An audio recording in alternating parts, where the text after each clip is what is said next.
Hi, Vice Principal Smith. This is Casey Evergreen. I teach 4th grade here. How are you today? Oh, just fine, Casey. And please, you can call me Daisy.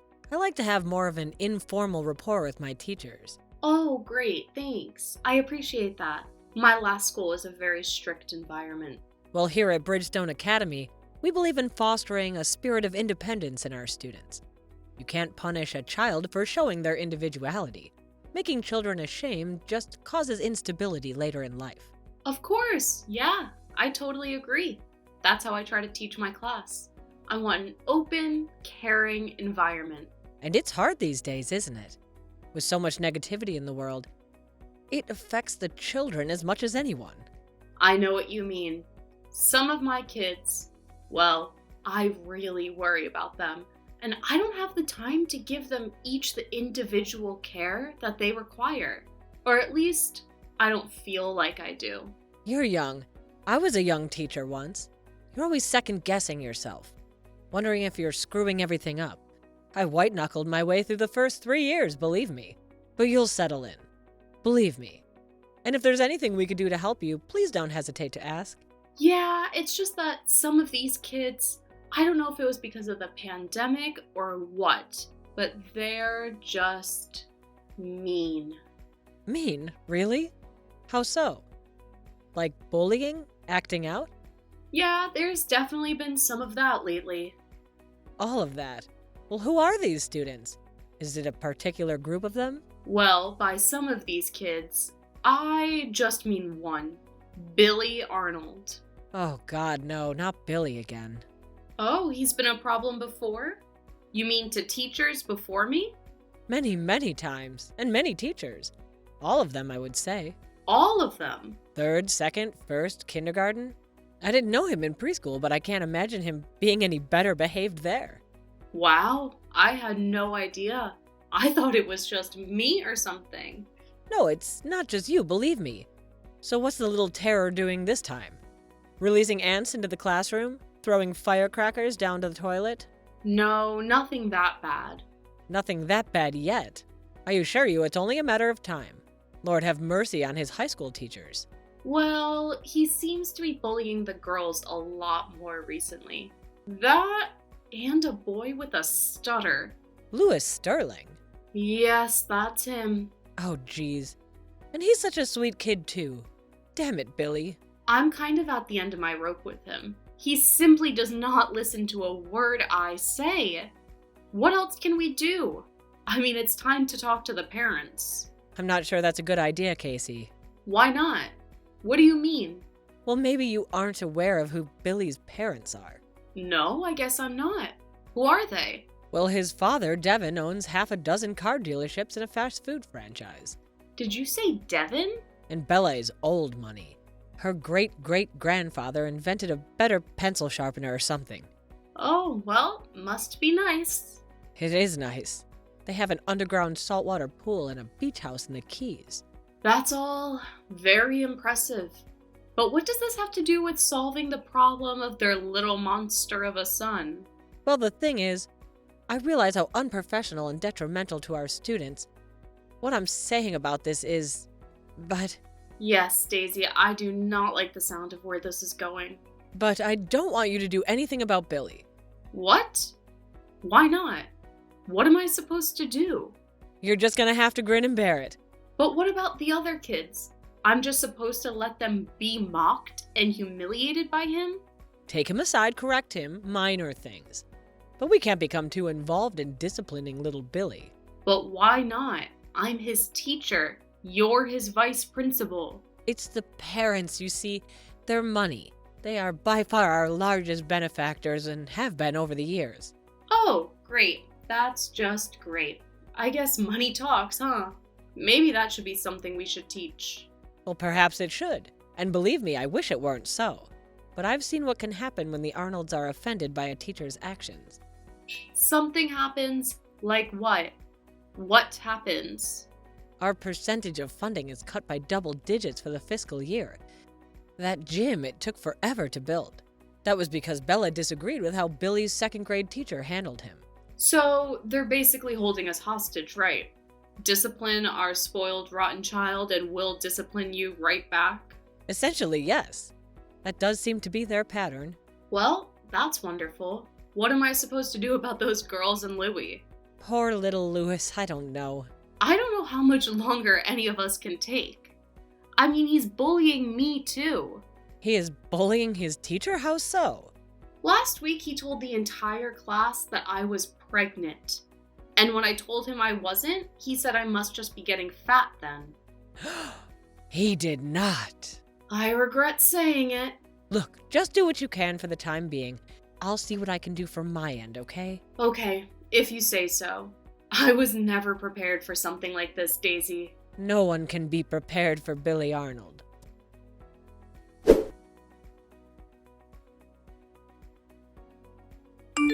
Hello, Casey. How are you? How are things with little Billy? Hi, Daisy. Same old.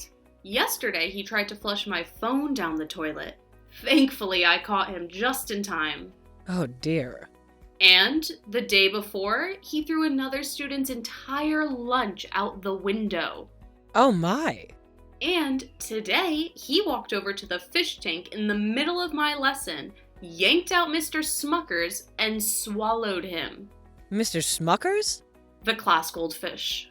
Oh, my God, I think I'm going to be sick. Yeah, try being there. 3 kids puked, 6 kids cried, 10 laughed, and a few even egged him on. What is going on in this school? I don't know, Daisy. You tell me. But certainly nothing is going to change until we get to the source of it. The source? Until we sit down with Bella and... Debbie? Devin. Devin, right. They ought to make that child psychology class mandatory for education majors. That's really half of the job. It's a whole other world here than at home. They're protected. They're here. It must seem like the Wild West for some of them. It's all kind of like one big thought experiment, isn't it? Public education, I mean. And the students are like little mice being experimented on? Yeah, maybe something like that. They can be like little rodents. They certainly carry diseases like them. I'm finally used to it. Oh, good. Your body's finally becoming immune to the vicious little kitty germs. No, I'm just used to being sick all of the time. They're like little petri dishes, aren't they? I keep a pharmacy in my locker. Anything you ever need, just let me know. I'll keep that in mind. So, Casey, all of this with Billy, did you ever try taking him aside or anything that we talked about? Well, yes, as a matter of fact. Why? Did you happen to remember what you said to him? I just told him that I expected more from him. And is there a problem? Well, he apparently didn't know what that meant. Oh, okay. Well, not surprised. He was looking at me with that blank face he has when he's trying to pay attention. Well, he went home and asked his mother, and she was quite upset by, how should I say, the inclination. What inclination? The inclination that I expected him not to murder the class pet in front of everyone? I suppose the inclination that he was, lacking in some way. It was insulting to her. Well, you're damn right he's lacking. That's the whole point. Nevertheless, Casey, Bella would like to speak with you. Good. Great. Send them in right now. I've got time. Her and Dr. Devin. She says she only wants to text. She would feel more comfortable that way for right now, she says. You know, this is highly unusual. Highly freaking unusual, man. Ma'am. I mean, even in that crazy old school of mine, I never had anything like this. Okay, well, let me explain. Okay, explain away, please. Because this isn't conducive to me or my students' learning. I have pressure on me, you see, from Principal Martinez, from the superintendent. Superintendent Bowers is on you about this? Yes, not about you and Billy, but they're adding another addition next year, or at least planning to. Another one? Now what? An indoor playground with trampolines and stuff. Well, okay, that does sound cool. But still, this is ridiculous, Daisy. Would you please just read her text? Do it for Billy, even if he's a little turd. That's not sweetening the deal. Okay, then do it for the other kids, for yourself, for me, your boss. Okay, fine, if you're going to put it that way. So listen, there's a few other things we need to go over about the new lesson plan. I'm sorry, Daisy. I'm gonna have to get back with you. I'm on this juice cleanse, and I honestly have been having some stomach issues. Okay, then I'll let you get back to that. Remember, indoor playground. I don't feel right about just letting parents push me and my class around. It's Bridgestone Academy, dear. Get used to it.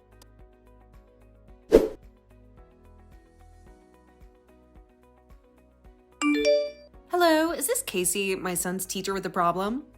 Oh, I'm not so sure about problem, but yes it is. This is Miss Arnold? Please call me Bella. I'm glad I had the right number. Seems like a funny area code. Where is that? Oh, upstate. I went to college there. Private? No, a state school. A really great one, actually. I see, I'm sure it was. And how did you end up teaching at Bridgestone? Usually they don't accept people so young and female. Did you have to sleep with that principal guy or something? What? No, ew. That's not how things work here. I was just kidding. That's a strange thing to joke about. Oh, come on, Billy was right about you. Billy, the 4th grader, was right about me? How so? That you've got no sense of humor. You don't know how to have any fun. Just because my idea of having fun isn't the same as a 10-year-old doesn't mean I don't know how to have it. Now, is this any way to talk to a parent of one of your students when so well off and potentially generous? Or not so generous? You're right, Bella. I apologize. No, what I wanted to talk to you about was the incident with our son the other day. I was just trying to encourage him to be better. That is all. And be better than what? He can't get any better. No one is better than him. No one. Certainly not you. I don't think I'm better than any of my students, or their parents for that matter. I'm sure that would be a stretch. Okay, I apologize, Miss Bella. I'll just let your boy run amok in my classroom, overturning desks and swallowing goldfish. Would that be okay with you? If you all want us to continue funding your little operation over there, I suggest you leave the discipline to my husband and I. Does Mr. Arnold like to speak with me as well? I'm sure that wouldn't be a bad idea. Devin doesn't need to speak with you. He's a very busy, important man. I just want what's best for Billy, just like you and your husband do, Bella. Well, you certainly don't act like it. Is this how you do what's best for all of your students? If so, I weep for the future. Well, I do, and I want what's best for all of my students and for my class to succeed. I need a calming, stable environment, and because of your son, we don't have that. And how can you lay all of the blame on him? You're his teacher after all. I mean, can't you get control of your own classroom? If Devin and I had professors like you at Princeton, we wouldn't be in a position to send our son to Bridgestone, that's for sure. Well, thank you for the vote of confidence, but I'm not a college professor. I'm trying to teach children, and children are sensitive, and your son is bullying and emotionally traumatizing them. And me. Aw, poor you. Being bullied by a 4th grader. What exactly did he say, and what did he do to deserve it? He said I looked pregnant in front of the entire class. Oh, well, aren't you? What? No, I'm a lesbian. Oh, well, I'm sure when I saw you at the book fair, you looked a little round. Oh my god, yes, so I put on a few during the pandemic. But I'm losing it, and that's not any of your business. I'm on a juice cleanse. A juice cleanse? Oh dear, no, you don't want to do that. If you really want to shed the weight fast, go on the Bella in college diet. The Bella in college diet? Is that doctor sanctioned? Oh, I'm not sure about that. It's 1 part apples, 1 part cigarettes, 1 part black coffee. You'll be a 0 in a few weeks, I promise. I mean, sure, you'll be starving and uncomfortable all the time. Your breath will be bad and you won't be able to sleep due to the terrible pain. But you'll look great. And hey, my son won't make fun of you anymore. Okay, I think we need to take a different approach to all of this. Look, honey, I really appreciate your trying to care for your classroom and all, and it's cute that you think you know what's best for Billy. It really is. I never said I knew what was best for him. Oh, well, good. Then maybe you'll shut up and listen for a moment. I'm Billy's mother, not you. Only I have the right to discipline him. I don't care if he's at school or not. So unless he burns the place down, I don't want to be bothered by these petty little incidents anymore. Petty incidents? He tried to flush my phone down the toilet. Well, he's anti-technology. You can't hold that against him. I mean, all you hear these days is kids are addicted to their phone, so what does my son do? He tries to break free from the chains of technology. And you want to punish him for it? Well then, why doesn't he flush his own phone down his own toilet? You can't predict when such a righteous act will be inspired. And the goldfish? Was that an inspired act of righteousness? Well, in some cultures, yes. The ceremonial swallowing of the glass goldfish is a societal rite. My son was simply paying homage to world culture. He should be rewarded, not punished. In this day and age of division and hate, my son was trying to present a cultural ceremony to his fellow students. And now he's being persecuted for it? I can assure you, I am not trying to persecute Billy. I just want all of this to stop. Try to discipline my son one more time, girlfriend, and you'll be finished. You understand? Excuse me? I'll be finished? And how are you going to finish me? We can get you fired in a heartbeat if we want to. So stay out of it. All right, the point is taken. Jeez. Just be smart until this school year is over, and I won't tell Principal Mathis about any of this. They'll get their stupid funding. I feel like I'm dealing with the suburban mafia here or something. Yeah, you should think of it like that. Actually, that's pretty good. I like that I'm going to have to tell Devin that one. So, how am I supposed to relate to him, though? What do you mean relate? Why would you need to relate to him? Well, like say, if something happens, something non-discipline related, and I need to take him aside to tell him something, what if he takes it wrong, misconstrues it, and you get the impression I was somehow disciplining him again when I wasn't? Well, I suppose you should always have a witness then now, shouldn't you? Okay, fine, Bella. Thank you very much. But I need to go use the restroom. It's the juice cleanse. I'm telling you, doll. Apples, cigarettes, and black coffee. Well, I'll be sure to stop by the Quick Mart on my way home for dinner then.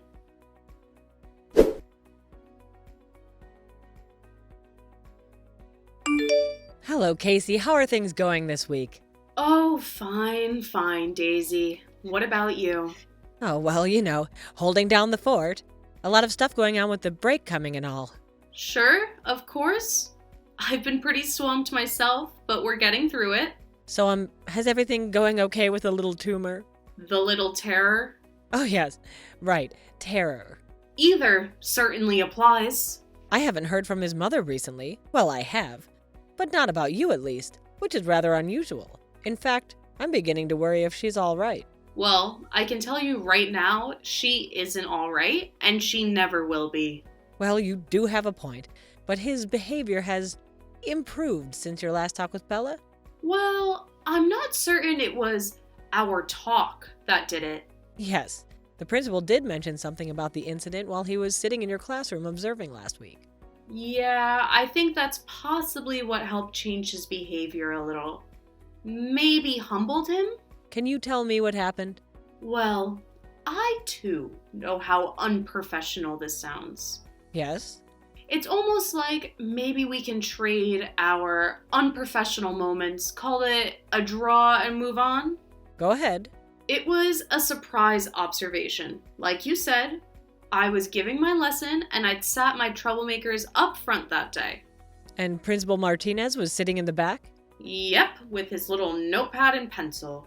Well, you know I was on the juice cleanse, right? You're off to it now. I was going to tell you that you do look good. Oh, well, thank you. And yes, I am.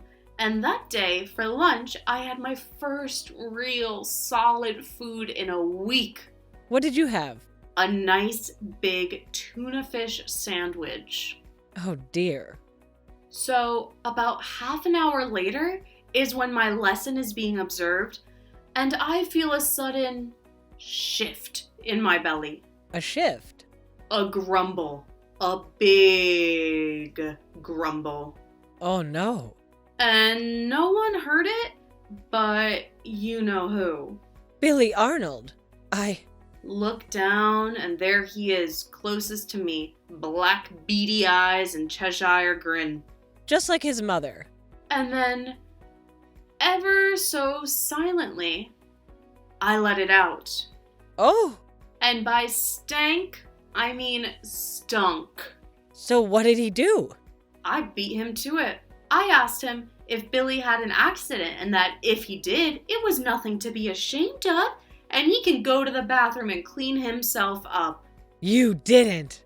The entire class started applauding. Even Principal Mathis cracked a grin. What did Billy do? Humbly walked out of the classroom with his head down. I don't know, Casey. I feel bad, but it was a kill or be killed at that moment. And Bella did say I needed a witness. Well, what did we learn, if anything? We learned that the best way to combat a bully is a juice cleanse.